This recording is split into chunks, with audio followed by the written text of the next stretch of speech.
Good morning, everybody. We are joined, thankfully, by our head sport performance coach, Jake Turner, for episode 4 of Brewin with the Bears. Sponsored, gratefully, by Shelburne Falls Coffee. And what's your coffee of the day here? It's a medium roast black. Nice. Like I was telling you before, I like black during the week, keeps me focused, keeps me on task, and then on the weekends, then I dress it up a little bit. But That's awesome. black during the week, it's Friday. Yeah, same thing. And then decaf after 3. Yes. So thanks for joining us. Really appreciate it. And Jake, you've been here for a decade now, and which we're all very fortunate about, Thank you. or for. What was your journey like to get to Smith? Like, what was how did you land here in the Pioneer Valley? So I was, right before here, I was at the University of Portland in Oregon. And I was just kind of looking for, the next step, my next, next opportunity, and saw that there was a head position open. I really wasn't, I wasn't scared of the head position. I feel like a lot of because I was young when I got here. I feel like a lot of young strength coaches or coaches in general can shy away from that kind of thing. But I had really good mentors when I was a graduate assistant in Austin Peay, Nick Honzik, and then my 2 mentors at Portland, Brad Scott and Cat Wade. I feel like just prepared the heck out of me. I was like, this seems like a pretty good opportunity, and I knew that Division III was kind of the next frontier for strength and conditioning. There was a lot of serious Division III schools that were starting to kind of pick up the position and really invest in it. And so I applied, and then reached out to Kristen and Bonnie just kind of as a follow-up, like, hey, I applied, I'm interested. And I don't know if many people know this, but they were coming out to Portland for the Haverford talks right after I emailed. They were on the plane and then emailed me, and they were like, we're going to be in town. So we went and got breakfast, and I remember, I was looking for my next spot. So I had been through a couple of interview processes before then, and we went to get breakfast. And normally when you're kind of nervous for these things, and you're like, oh, should I get a breakfast? I got a breakfast. I got the full breakfast.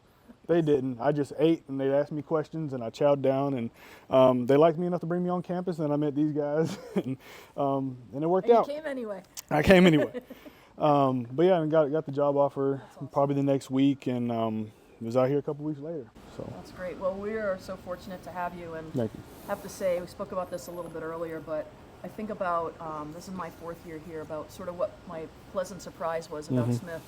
And the first, there've been a lot of them, but the first one was, I was really curious to know, I haven't come from Division I, and what the strength and conditioning program was like, what the culture was like. And I was just blown away by what we offer, and specifically what you've put together. Thank and how you. you work with your GAs. Did you have any kind of a pleasant surprise about Smith College coming in? In your first excursion into D3? Yeah, well, I think about it often, and I don't know, it was, I'd probably have to say, I really did, I guess I didn't know what to expect, but just how good of a job and how good at her job and how serious she takes everything is Kristen Hughes. I don't know. Yeah. I mean, She's the X factor, I think. yeah, it is. Us, I feel like she is. I really, can't say it enough, because I've been at a few other places, and I don't know. She's really involved with us. She makes sure we have what we need. She, I feel like a lot of ADs say they want to win, but I feel like Kristen does what it takes to. She wants to make sure we all have what we need to be successful. Doors open. You can go in there and talk to her right after this if you want to. So I just feel like that might be the pleasant surprise. I'm not sure what I was expecting, but that stood out Yeah, that's fantastic. pretty much immediately. Yeah, So. and what a difference that makes to have someone who's such an advocate and practices what she preaches too. So how did you get into strength and conditioning? How did your journey, unfold? So it kind of started when I was in high school. So I played basketball from 9 to about 16, and I burned out pretty bad when I was 16. I was didn't want to play anymore, but I had 2 more years of high school. What do I do with myself? So I started getting really cracked down on the books. But then I started going to the gym 2 to 4 times a week after school. And my best friend was on the football team as a defensive lineman. He was trying to get better at being a defensive lineman, and he was also doing like scouting combines, these like showcases and Yep. things. So some days he would come with me, and I would put together workouts for that to help him get better at being a defensive lineman. So that's when I was like, this is exactly what I want to do. So I kind of looked up what the profession was, because I mean, you kind of know that it's there, but you're like, where is it? Is it in college? Is it in high school? Yeah, that's Like so those true. things. But I found what I was looking for. I knew basically I wanted to be a strength coach since I was 16. And kind of took off from there. I interned all 4 years of my undergrad at Middle Tennessee State, and went to Austin Peay for my grad school for a year, then Portland, and then here. So, but I knew since basically a teenager is what I wanted to do. But training people and being in the gym myself is what really like solidified it for me. You know, Yeah. like I thought about maybe being a basketball coach, but I really want to be involved in all the sports. Yeah, I mean that's the thing. You are involved in all the sports, Mm-hmm. and you know, I was thinking about as I was preparing for this, like what fuels you Mm-hmm. to do this, and it sounds like you Yeah. at least had the seeds of that, if not Mhm. the full-on discovery of it as a teenager, which Yeah. is pretty cool. I mean, to be able just- to pursue something like that. That's Right. you know you have a passion for. Yeah.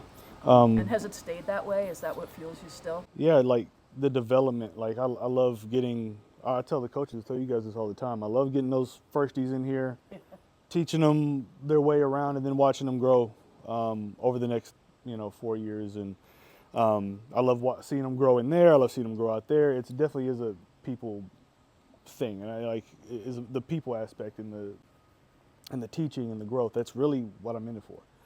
And it hasn't waned, like it can be like we can work long hours and get tough. We all work the hours, and it's not always easy, but it always, like, it's easy to get up in the morning to come do that with the Yeah. squad. Even though we're all in there sleepy, we're all in there, we're gonna get the work Yeah, done. but So, it's you know yeah. it's a rite of passage Yeah. that you relive every day. Yes.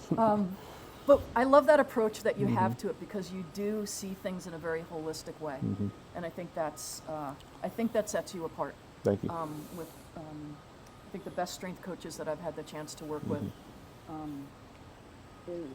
have that passion for the growth and development of their student athletes in a very, very holistic way, out on the field or court or in the pool or whatever it might be. But then as human beings, and you know, and looking for them to just get better and so Yeah. on. You have a phenomenal approach to that. Thank you.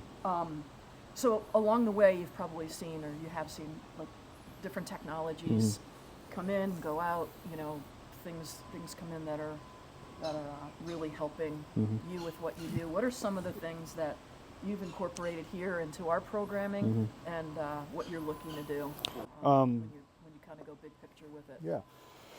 I think the first thing that we use with everybody is the Team Builder app, and I know it's just kind of on a base level. It's how we give the programming. Such a good platform, though. Yeah, and It's a good starting point. kind of the big things there is it keeps all the programming in one place. They don't have packets anymore. When they go away from the summer, they have videos they can reference, because we're not, expecting them to be, professional weightlifting experts like we are. So that's really changed the game. But it also has some pieces in there where we can really dig into the load that we're prescribing. We can do questionnaires in there, which has been massive. When I first got here, I was doing questionnaires through Google Docs and Google Sheets and It's surveys. all over the place. And then we would have to copy and paste data in a bunch of different places and break them down. But now the Team Builder does that. It makes it pretty easy and makes it easier for us to send to you if that's what would help. But the big thing right now that we have a couple of teams on, yours included, is the First Beat software, which is a heart rate monitoring software and equipment. And it helps us do a couple of things. One is manage their fatigue. So there's a couple different metrics we can use, but we can kind of see, like, how tough was this game compared to that game, this practice compared to that practice. The fatigue built up over time. Is it time to rest? Has it been too high for too long? And like HRV, heart rate variability, and their ability to recover. We can see all those things just simply through heart rate. And it also allows us to monitor the training, not necessarily from a like overall fatigue standpoint, but are we giving the load we think we are? Do we want to give a higher load? Or we even sometimes will program loads based off of it. So I know right now your team has some conditioning they'll do in the week, kind of some quick work, but Ray's able to go back and look at the heart rate data and figure out if it gave what you wanted to give. Taylor with lacrosse built a whole phase, 5-6 weeks based off of what they wanted to see out of the heart rate data. So those are kind of the two major pieces of it, and it kind of connects a lot of dots for us. Not only helps us answer some questions, but helps us ask the right questions as well. It can be a game changer. So Yeah, those are two it really things we're in is, right now. and I appreciate working with you guys, Ray, this year, and the other GAs I've had under your tutelage about, you know, there's times when somebody needs like the recovery day and then and partially a second one modified practice the second day, and it really helps keep people out on the field and Feeling good, yeah. continuing to develop. So that's been fantastic, and your support of that, and your help with, you know, with my limited understanding of these things. That's fine. Puts it in simple terms for yeah. me, and I go, okay, so she needs to sit out for a little longer. We're good. One of the things that you've done, I think, is you know, there's a culture in the room always. Can you talk about that a little bit and what you want things to look like when you have a team in there or an individual, or, you know, just what your approach is to the culture of not just what you're doing, but how you want the feeling in the room to be when teams and athletes are working out? I think it boils down to just the culture of, I say effort, but it's like trying your best. Like that's kind of what we'll teach the thing top down. We'll teach it week to week, even day to day if we need to. But it's what we kind of want to see out of kids is them giving it a real shot, giving all they have. And that's different than being worried or it being new and having done it before. We're there to encourage you, but like having a culture of supporting each other, you know, and the team supporting each other, and you and just the effort of it, and being coachable and trying, giving us all you have, whether that's conditioning, whether that's testing, whether that's lifting. You know, I think kind of a story that kind of comes to mind is like whenever we'll do like an AMRAP test, so in as many as reps as possible set. Sometimes we'll do that for max testing, or maybe even outside of that. I've been in team settings where a kid goes up and goes down, like in a squat, goes down, starts to come up, and then fails, and they put it on the rack and they're fine, but the team cheers for them. Yeah. Because they gave it all they had. So, you know, just that's kind of what I like to see. And we're in there. I mean, we're in there to train. It's serious, but we'll have a good time too. I'll come and kind of ask you how your day is and chat you up a little bit, maybe too much sometimes, but it's a good time.